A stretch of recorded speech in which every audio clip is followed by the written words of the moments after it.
Okay, let's discuss Riptide, because if there's any single character that I do actually play, competitively, rather than just completely goofy, memey, going for something insane, it would have to be Riptide. But in saying that, this deck is definitely not. Oh, look at that!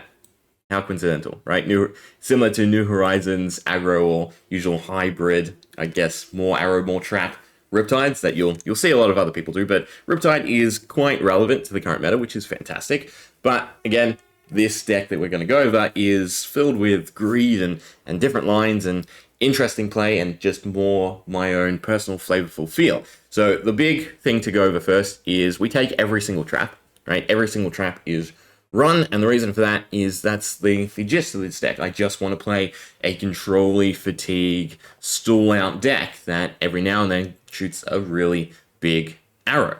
And to that sense, the only attack we are taking is Murky Water. I do actually, though, have a few other examples, right? Remorseless is probably still a card you could run if you want to make this slightly more competitive, but we'll start here at the equipment. So in the sense of this deck, right, and Murky Water in general, we start at the bow. So we actually have Barbed Castaway, the Sandscale Greatbow, and I want to mention just Dreadball, because Dreadball, although being absolute greed, has a lot more impact when it comes to just running other arrows, right, or other shenanigans that still makes it highly relevant, again, to the competitive version of Riptide.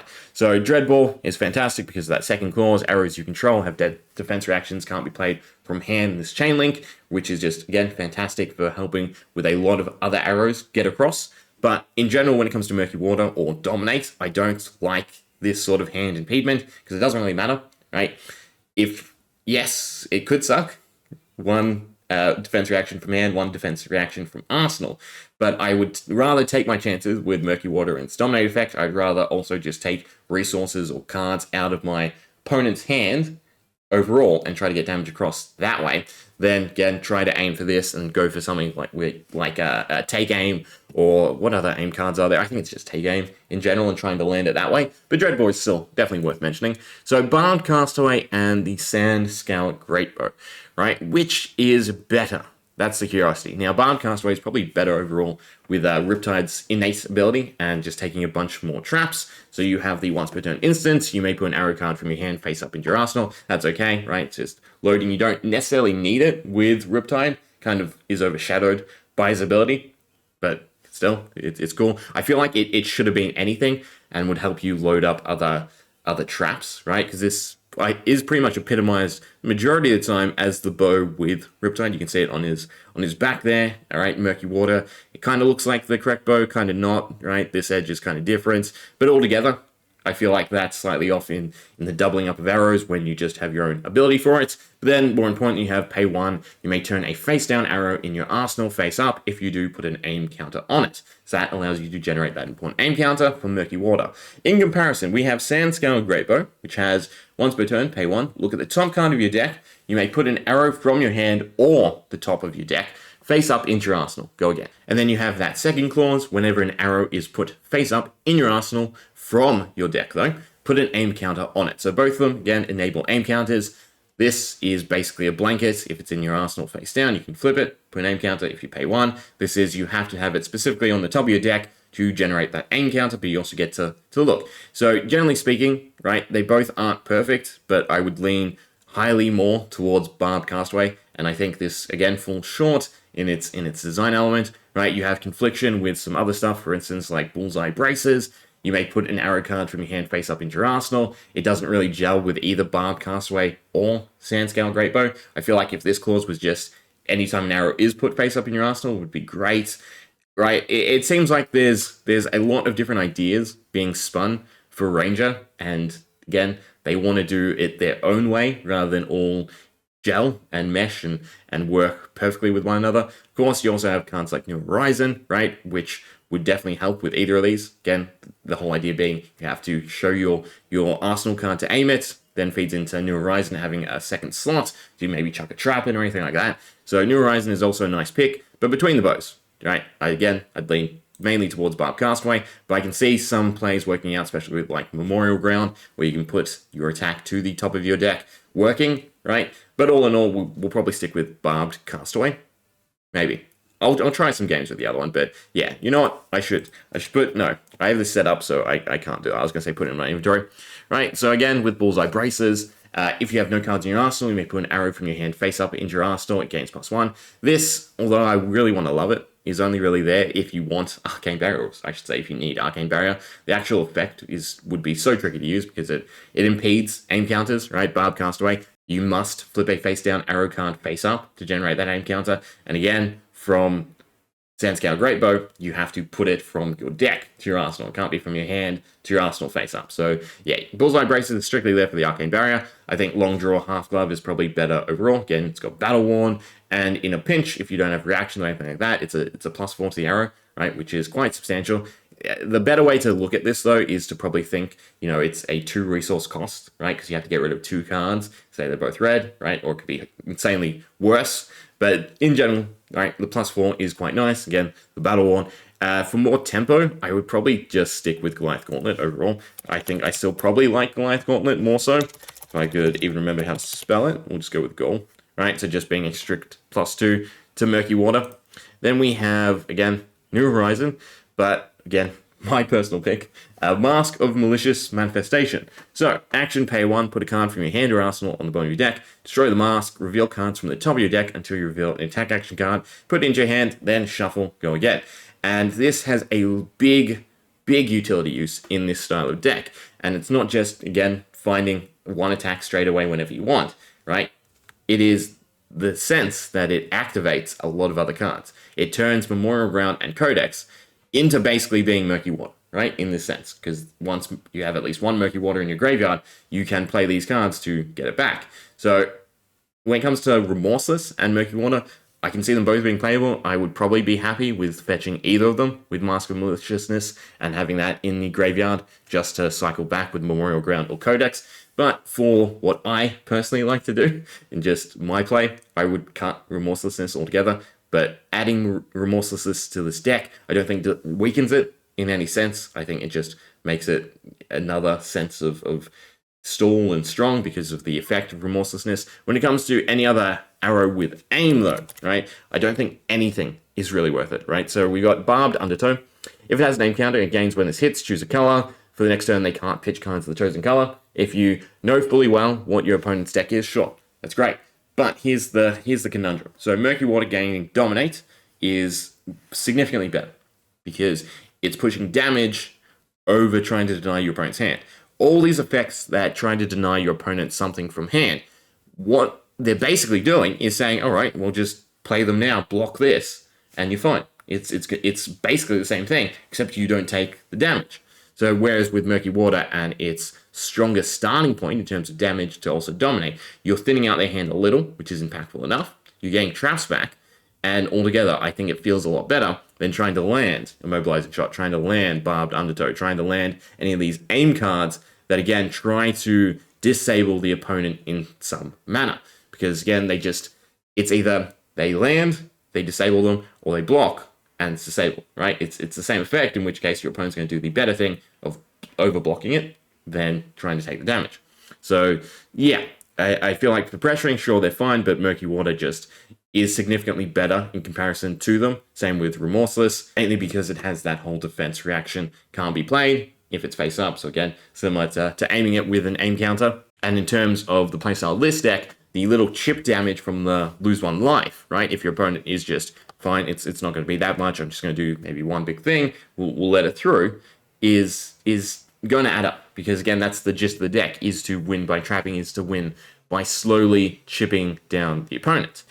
Okay, so the next conundrum we have is the Codexes. Codex of Frailty is the only sort of auto play. I like playing Bloodrot, right? Just for the ability to generate the Bloodrot token and have the choice at the end of the turn whether or not I'm putting a card into the arsenal, whether that card is something that's going to benefit from being in the arsenal or going to gunk it up, in a sense, because there are still the arsenal traps, which, you know, there was a reason this clause was taken off traps, because it just completely ruins the ability to chain them together. If they, you know, remade Riptide, maybe they go the other way and say, whenever you play a card from arsenal, put a card in, maybe, or whenever you play a trap, put a card in your arsenal, something like that. But altogether, right, compared to Inertia, which is a forcible, put a card in your arsenal, it's the freedom of choice that I value more when it comes to Blood Rot, because again, it's just that ponder token, right? Loading a card up into the arsenal doesn't really matter from your hand. You can if you've got something you really want, in which case, again, the ponder token doesn't matter. But in terms of inertia, same scenario. If you have a card in your hand, right, you are getting a card in the arsenal, but you're having to discard rather than just flat out say, I don't want to put this card into my arsenal. I want to see what the ponder card is and then put that in the arsenal. So yeah, overall, the freedom of choice is what cements me for Blood Rot.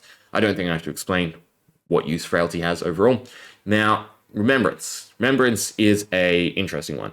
I don't know if I really do like this, right? Compared to Memorial Ground or, again, Codex. It is nice in the sense that it is yellow, because cost basis is probably one of the big issues of this deck in Murky Water, right? In terms of the previous version that I used to play with Nourishing Emptiness, this has a 1 increase to its cost basis. So in that sense, having more yellows, having the ability to pitch 2 cards is a little bit better, because generally speaking, you're spending 3 to 4 resources to actually use Murky Water, right? You have to load it up with Barb Castaway, you have to have the 2 to play it, and then you're throwing in at least 1 other buff card to try and make it worthwhile, again, with the fact that we're only taking it as our solitary attack, right? So same with Remorseless, you'd still probably want to buff it in some sense. So Remembrance is kind of a maybe, but I'd still probably take it, especially since you can then hit, for instance, Codex, you can hit Tome. Tome as well is just a additional sigil, if not just a better sigil, right? So draw 2 cards, meaning it's from Arsenal, as Riptide, not a hard thing to set up, but at least a 2 life gain, as well as a cycle card in some sense, right? Also the ability to block over sigil, you can't play it on your opponent's turn, that's fine, but overall, right, if you have more cards, if you have Reel-In or any other way to just stall for a turn, it can be better than sigil. And again, it's yellow, meaning it's better pitchable than reds for this type of cost basis. And if you look at our color scheme, well, actually you can't see the blues, but there is not many blues whatsoever, and that is probably one of the weak aspects of the deck, right? And again, Murky Water being 2 instead of 1 like Nourishing. Okay, then we get to the buffs. I was going to call them reactions, but none of them are reactions to the buff card. So an important thing to do is go 1, 2, 3, 4, 5, 6, 7, 8, 9, right? So there's at least 9 attacks that we can theoretically utilize as Riptide. So theoretically, we only want 9 buff cards. Now, Remembrance could increase that further. We also have the Quiver, which could cycle back 1 arrow. So hitting, again, Murky Water and Remorseless, if you run both, in total would give us what? 3, 6, 9, 12, 13, 14? 14 cards, so then we're at 14 buffs. If you throw in Remembrance, I'd probably just always count these as 1, just because, you know, how often it's going to line up that you have that many attacks in the graveyard for Remembrance to hit all 3. I think this is probably a play on site, just because, again, it's not that great to block with, considering it, well, can't block.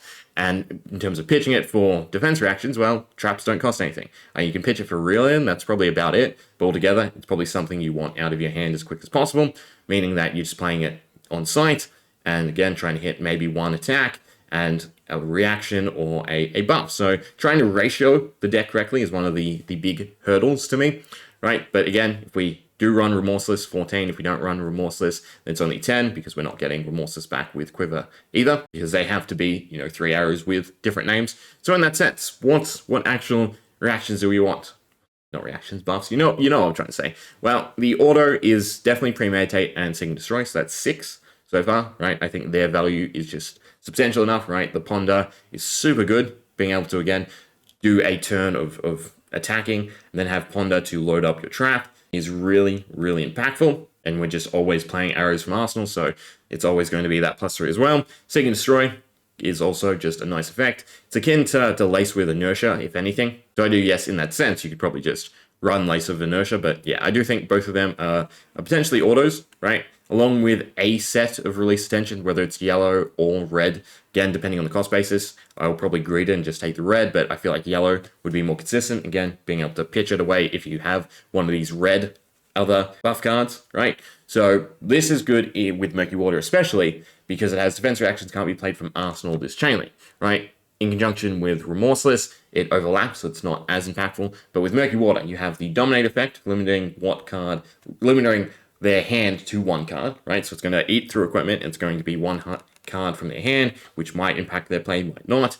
But then it denies that Arsenal, so if they have, you know, tried to load up their Arsenal with something that's not for play, but for defending, then it counteracts that. So I do really like Release Attention. I don't care for increased attention because it has that 1 cost. If it didn't have that 1 cost, I'd probably take it, right? With the idea that you could have that real glorious turn where it's dominate, right? They want to block because of how much damage it's pushing, and then they can't play any defense reactions whatsoever.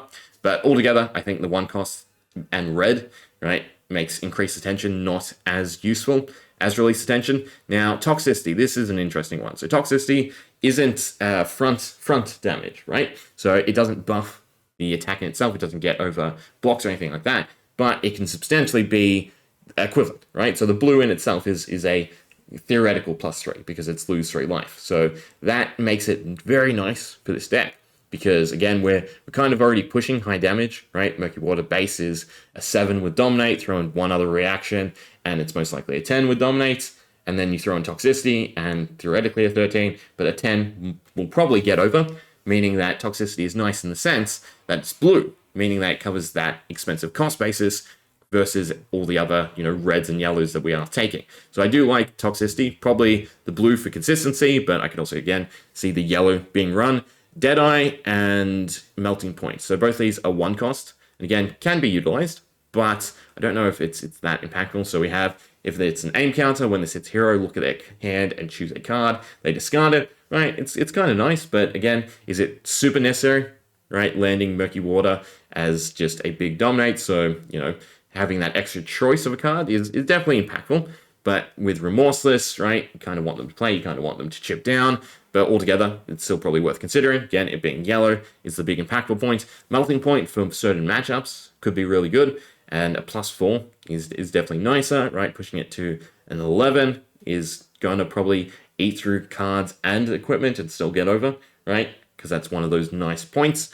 But again, the 1 cost red, similar to increased attention, I don't value it that highly, and altogether we are again trying to thin down to 10 to 14 depending if we are taking Murky Water or Remorseless as well, right? So altogether this needs to be heavily cut, and again, premeditate, seek and destroy, probably the release attention and the toxicity with 12, right, would probably do it, and you don't need anything else. You could swap in certain buffs depending on the matchup, right? If you're against, again, somewhere where it's super impactful to destroy the one-handed weapon, then take Melting Point, right? If you want some of these other effects like Fabtcg, Blood Rot, take the Laces. I do think my go-to would be Premeditate, Release Attention, again, red or yellow if you want a more conservative cost basis, Seek and Destroy, and Toxicity. Again, blue if you want that conservative basis. Okay, so then traps, we've already gone through.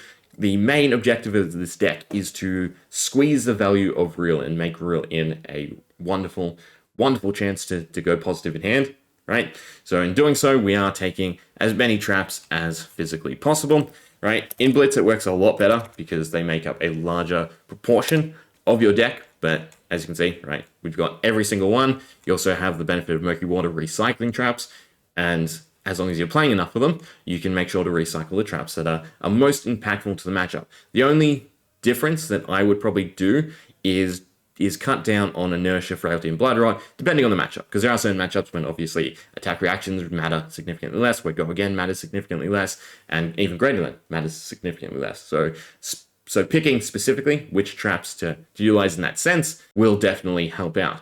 Now, in terms of what cards to slot in instead of them, I would then fall back to Sigil. I don't actually have Oasis, right? Respite is another good one. Actually, I do. Where is it? Oh, it is here. It's right.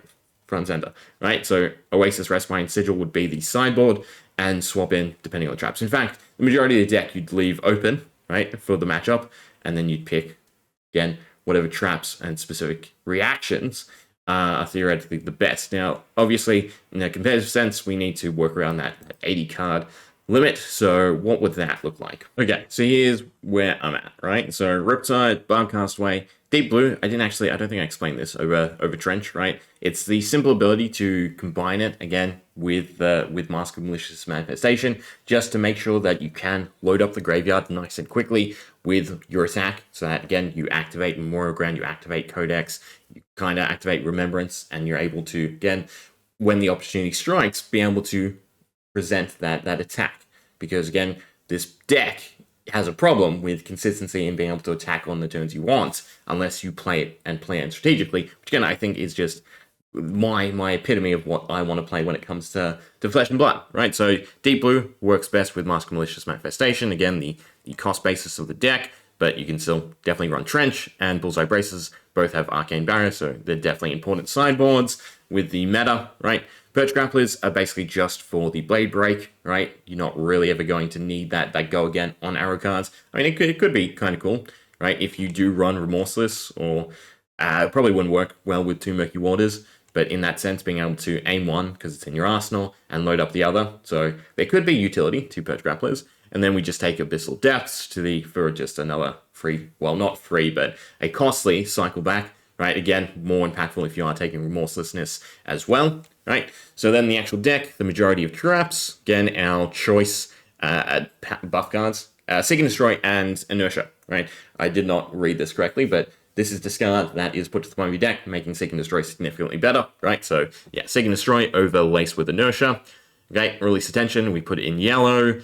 We cut out the Codex of Bloodrot, right? I don't have enough room, right?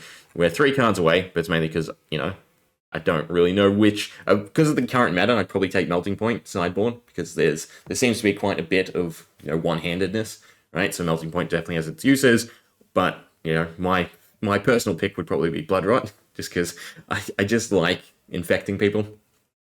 Don't quote me on that. But yeah, so inventory, we have our 2 arcane switches. We have our 3 sets of traps to choice pick, depending on the matchup, right? If none of them are really relevant, then you can cycle in Oasis Respite. Of course, we have Remorseless if you want to run the double arrow, right? But again, I like Mask of Malicious Manifestation and Murky Water a bit better than Remorseless.